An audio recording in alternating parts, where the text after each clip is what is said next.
Hi guys, and welcome to part 2 of my Japan haul. So I talked about in part 1 about going to Tokyo Disney, Universal Studios Japan, and shopping, secondhand shopping in Osaka.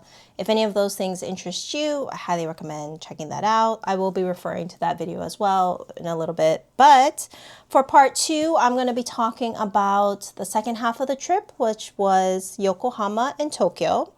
So Yokohama, if you're not familiar, is outside of Tokyo. It's about an hour away by train. But I went there because that's where my family lives. That's where we spent New Year's to spend time with family. And as I kind of mentioned in my first haul video, I got sick. So I got sick somewhere in Osaka. Tons of tourists, and also in general there was a huge spike of flu in Japan. And so knowing this, our family did get our flu vaccines sometime in November. So yes, in Osaka I caught the flu and it was pretty bad. So I didn't have a fever, but I had the worst fatigue. I felt like I just ran a marathon, and I did run a marathon at 16, so I know what that feels like. And it feels like that you just, a truck has hit you, you cannot get out of bed. Long story short, I got sick in Osaka and then basically was wiped out for Yokohama. So we took the Shinkansen back from Osaka to Yokohama. By then, I'm fully masking and having cough drops. So here, part of my haul here are some leftover masks from Japan. I do like masks from Japan. They're cuter, they're more comfortable, especially this line here, this E-line mask. This was the first set that I got. They're all right. Just comes as a bunch, but I don't know. I mean, isn't that pretty chic? Having that contrast elastic ear thing. And so I was wiped out. I basically stayed in the hotel room for all of New Year's Eve, New Year's Day, and the day after. Cough drops, sort of like what I picked up in Yokohama. Japanese cough drops are interesting. So this one's pretty good. This one I also is a favorite. They're kind of sweet. They don't have that like menthol-y feel to them, so I'm not sure how really effective they are in sort of like soothing the throat. But this one is honey based, and so honey is good for your throat. And this one is apple flavored, which I just like the flavor of it. So anyways, I went through a couple bags of these. You can get these at the Konbini. In Yokohama, we stayed at the Westin, which is a newer hotel. I think they maybe opened in like the last year or so, and it was beautiful. You can see Mount Fuji from their lobby. So their lobby is on the highest floor of that building, and then the hotel rooms are below it. Then I think below that is offices or something else. Overall, I think they had a really good service, good layout for their room. And because I was sick, I did do room service for most of my meals. And, our family enjoyed eating there. The pool there was gorgeous. You do have to pay for it, even if you're a guest, so there's that. And it is in an area of Yokohama called MM21, which I think stands for Minato Mirai. So it's sort of like a newer part of Yokohama. There's more things to do for tourists. When I go back to Yokohama to see family again, I'm definitely staying there. Was laid up in bed so most of the time, but I did make it out for a little bit after New Year's in Yokohama. I was in Tatsuya, which is a bookstore. Can't read Japanese, so I didn't get any books, but they had a lot of fun little things. So the things that I did get were pen refills. So in my last video, I talked about Friction being my favorite Japanese pen line because it's erasable ink. So I got some refills for that. And I'm actually pretty proud of myself because I'm a huge stationery fan. So you'll see here I did get some, but not as much as I could have or have in the past. Overall, I really tried to limit myself. I know I have a ton of stationery still left. I also did get some of these kitchen gadgets. So this one is a mini soup spoon that, let me just show you. So it's a little mini spoon. Am I gonna be able to do it?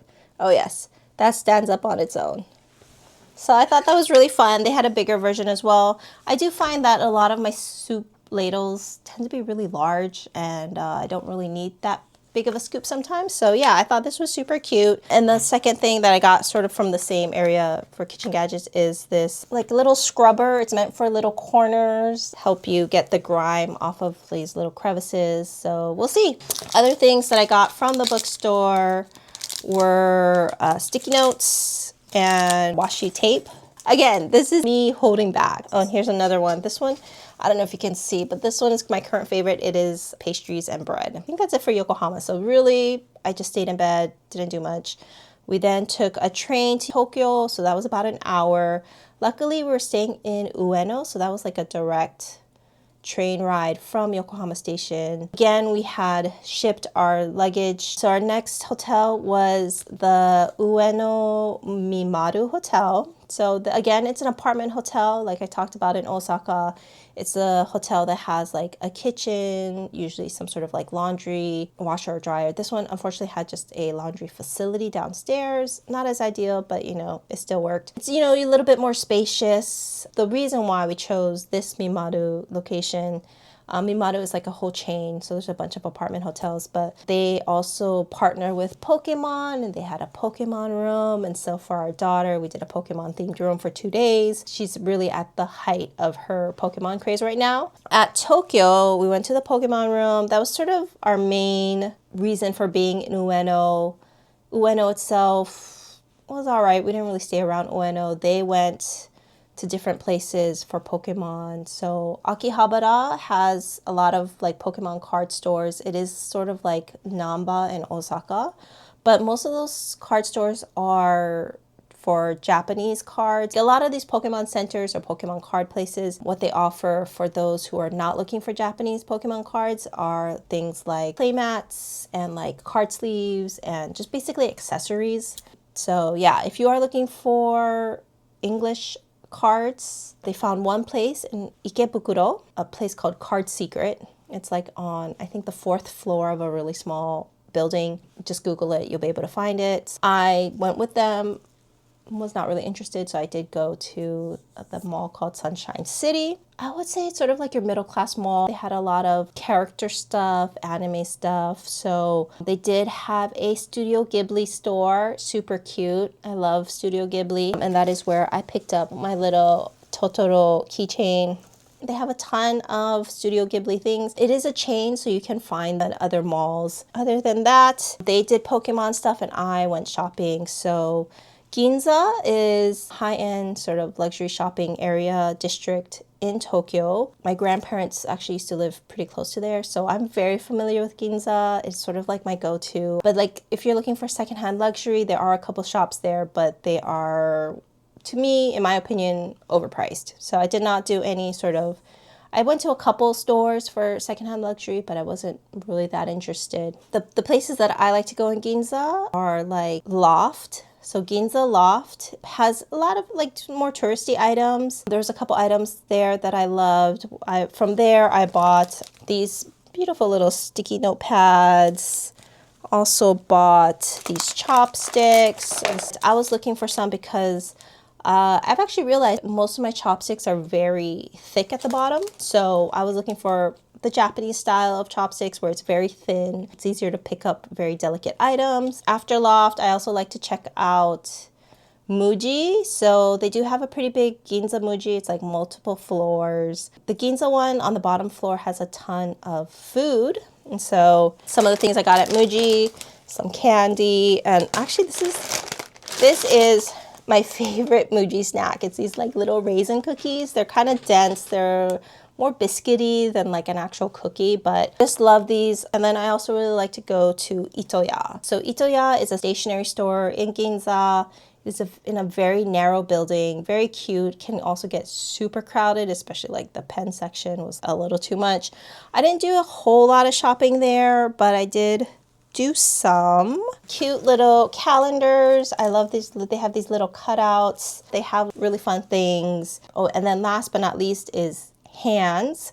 So I think it used to be called Tokyo Hands. Hands also is sort of like Loft. It's just random things, household things, bags, accessories, stationery.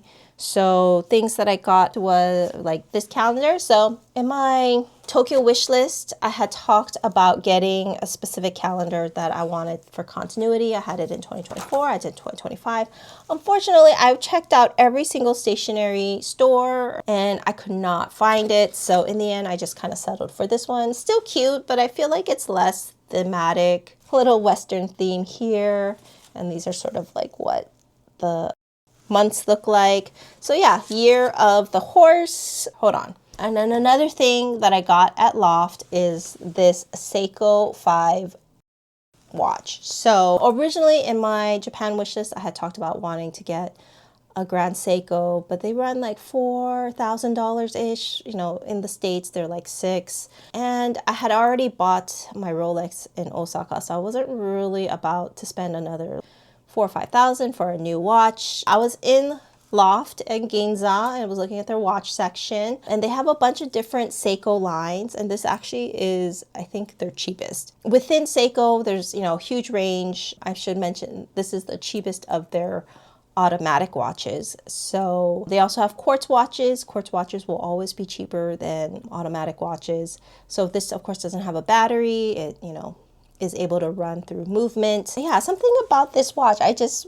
like the dark green, and I was like, if I'm gonna try out something as unusual to me as a dark green, I wanted it in a more, you know, like I just wanted to be a little bit more affordable. I didn't necessarily want to get the top of the line. Yeah, so this is called the Seiko 5, and I think it is the cheapest of their automatic watches. I got this for about $250, again, tax free. Of course, you know, because it is on the cheaper end, like the bracelet is jingly jangly. That's, you know, what it is, but and the watch itself is fairly thick. But I think, you know, for what you get for having a automatic watch, a Seiko, I think $250 is not a bad deal at all. One of the last places I like to check out in Ginza is Uniqlo and Dover Street Market. So they used to be connected on like one of the top to upper floors, but it is now closed. So you got to choose either Uniqlo or Dover Street Market. Towards the end of the day, I just chose Dover Street Market because Uniqlo, you know, you can get that anywhere. But I do have to say the Ginza flagship store is huge. If you are going to go and you don't have a whole lot of time, I would go straight to their top floor, which is where they have the collaborations. And sometimes you won't find that in the US. I ran out of time, so I chose Dover Street Market. I like to just see what they have. I've purchased in the past Comme des Garçons, like the Play line, which is the heart line. It is a lot cheaper there in Japan, and it's tax free. They also have like the latest designs and all that. And I was very tempted to get a white heart Comme des Garçons Play t-shirt, but I thought, you know what, it's okay. Like I have enough of those. But as of I think last year or maybe a year and a half ago, Dover Street Market in Ginza started carrying the row, which I didn't know. I just basically stumbled upon it as I was going through their different departments. I wasn't planning on buying a bag from the row, but I saw it. I fell in love. It was just calling my name. It was the last one. Anyways, without further ado, I got the East West India. Yeah, in this beautiful dark brown color. Because of the yen conversion, I was able to get this for about 3,200, which is cheaper than the 3,600 that you'll find on the Row website, which, I mean, this color was already sold out. They only had it in black on the Row website. And so, okay, $400 cheaper, not a huge savings, but I also did get it tax free.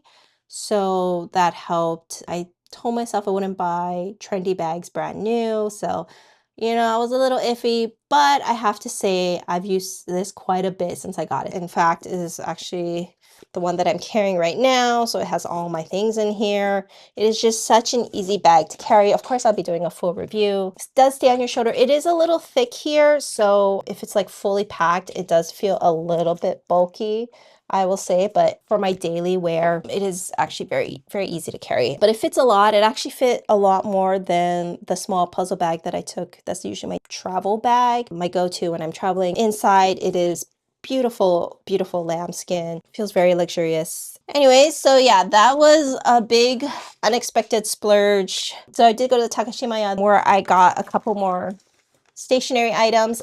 So that Takeshimaya has an Hermes and Goyard store, but I had already purchased the Row East West India. So I was like, I'm not about to buy another bag. So I didn't even look. I just stuck to the home goods and stationery section. In the stationery section though, I did find these cards. And so these are like little note cards that have this beautiful foil. There's 10 sheets per, and then you also can buy these envelopes that go with the cards, and so they're just little note cards. I thought they'd be great for thank yous. I just thought the foiling on this was so beautiful. I think these were maybe $10 or less. Not super cheap, but at the same time, you're getting 10 of these, right? So perfect for little thank yous, for little happy birthdays. And I also did get again, from Takeshimaya. So Takeshimaya is sort of like Neiman Marcus. You know, they're like top of the line department store, super bougie, super chic. And they had already the displays for Girls' Day. So Girls' Day, I think, is March 3rd in Japan. It's a big day. Usually you'll set out dolls and like have a whole set. Bought this Sanrio version of the card, super cute. So it pops open and kind of looks like the doll display. I said as my Japan wish list, I was looking for a Suku gel eyeliner. So I bought two, both in dark brown, just because I'm trying to get away from black these days, but this dark brown's pretty dark. This gel eyeliner was recommended by Michelle Wang on YouTube, so also stays really well. I'm gonna need remover for that. And then I also bought from the Shu Uemura section. This is the Shu Uemura eyebrow pencil. I'm not going to open them yet because I already have 1.5 that I'm still using, but this is my go-to eyebrow pencil. I'm not really into doing perfect brows. Like I really just put them on. So this is easy, doesn't go on too dark, pretty foolproof. So whittling it down here. All right, so another thing that I got from usually the drugstores in Japan or even Loft or anywhere will have Kit Kats. So I don't know if you know, but like Japan's very into flavored Kit Kats. So this is blueberry cheesecake. This is Azuki strawberry. So it has a little bit of strawberry flavor, it has a little bit of the red bean flavor. I do like it because they come in little packs, so they're not full size, just enough to kind of get the flavor. They tend to be fairly sweet, so I thought this was fun. I have yet to try it. Baskin Robbins mint chocolate chip, which is one of my favorite ice creams. And then this one is strawberry chocolate, was actually my daughter's pick. Kind of a novelty item. So they will have it at all the touristy stores in Japan. And let's see, getting to our last couple items. One of the things that I like to get in Japan are ceramics. So this is a beautiful one-of-a-kind bowl. Another place that I like to look for ceramics is Muji Found. So it's like an offshoot of Muji, but they are more about craftsmanship and unique items. So they don't sell those things at Muji. They only sell it at the Muji Found store. The Muji Found store is in Omotesando. Omotesando has a lot of high-end shops, has like Loewe, Chanel, all the LVMH ones. This was at a department store. I never thought I'd be really into this crackled look, but something about this one just really caught my eye. Right now, I've just been kind of putting knickknacks in it. Other ceramics that I got. So I did go to Azubadai Hills. So Azubadai, sort of like a newish area. It was fairly close to our second hotel, which I'll get into in a little bit. So Azubadai had some high-end stores. They also was like offices. They had a bunch of stores as well. I was just kind of going around. And then this was in their coffee shop display. And so it is a ceramic artist from Japan. It is non-branded. I'm pretty sure it's just like handmade items. Really like the glazing on these. I thought that was super fun. So I'm using it as a ring dish. Japan, you know, because they do a lot of small dishes, have a lot of like ring dishes, small dishes to choose from. And I also do have one more. It is for a giveaway. So I'll talk a little bit more about that at the end of this video. By this point, we're at our last hotel of the trip. It was the Fairmont, which is also a fairly new hotel. I think it's opened up like July 2025. It is on top of some office buildings in the Hamamatsucho area. So that's the closest station. And Hamamatsucho is actually very close to, there's a monorail to go to the Haneda airport, which is another smaller airport. But anyways, it is like fairly away from lots of things. I mean, it's kind of close to the Odaiba area, which is sort of like an amusement-ish area. And we did check that area out for a little bit. I don't know if I would stay there again. It was a beautiful hotel though, you know, a high rise, beautiful views, Service was exceptional, probably the best. I would have to say though, the breakfast that we opted in for was not great. It's not really a buffet, it's sort of like a bread section you could check out. And then they had a set menu that was the same every day we were there. So by the third day of breakfast, we were just like, doing repeats, and we're like, not that exciting. Like the Westin, we were also there for 3 days, and the buffet did change. On top of that, there was just so much food that I was like, today I'm going to eat this, tomorrow I can eat that. There was a lot of options. The Fairmont, not so much. The room itself was interesting. Didn't really have like a bathroom. It was just part of a main room. View was great. It was a very nice hotel. Probably won't go back, but it was nice to experience it. Wrapping it up, the last sort of shopping I did was at the airport. So I do like to get to the Narita airport early. Again, we took the limousine bus. We got it from the Tokyo station. I will say though, there is a Pokemon store at the Narita airport before you hit the gates. This is where I picked up some more Pokemon items. So this is my only Pokemon items of the trip. By then, my husband and daughter were Pokemon'd out. So again, stationery is very hard for me to resist. They also have a konbini on the second floor. So if you don't want to eat like a full meal and just want to grab like musubis or sandwiches, I highly recommend going there. That's where I grabbed food for our Zip Air flight back. And yeah, that was our whole trip. So anyways, thank you guys so much for watching. Wow, I've just been rambling. I'm gonna have to cut this down a lot. But before I run out of battery, I do want to talk about a giveaway. So I had actually planned this for 1,000 subscribers. I'm not sure by the time this airs, it's going to be 1,000, but you know what? It's okay.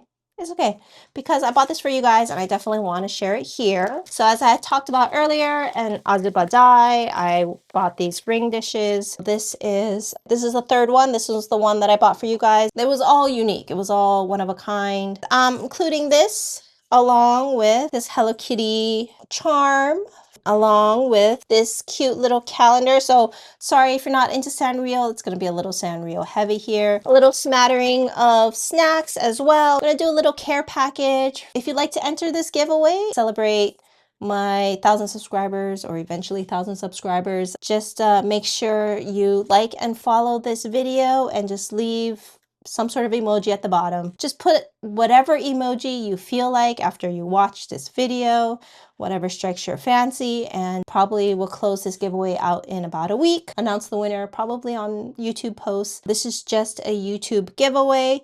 Thank you guys so much for watching. It's been about 6 months of making YouTube videos, and the support and the comments have been so wonderful. I truly appreciate all of you guys who take the time to watch my videos. Hope to come out with a lot more fun things for 2026. Thank you guys so much, and I hope to see you in the next one. Bye.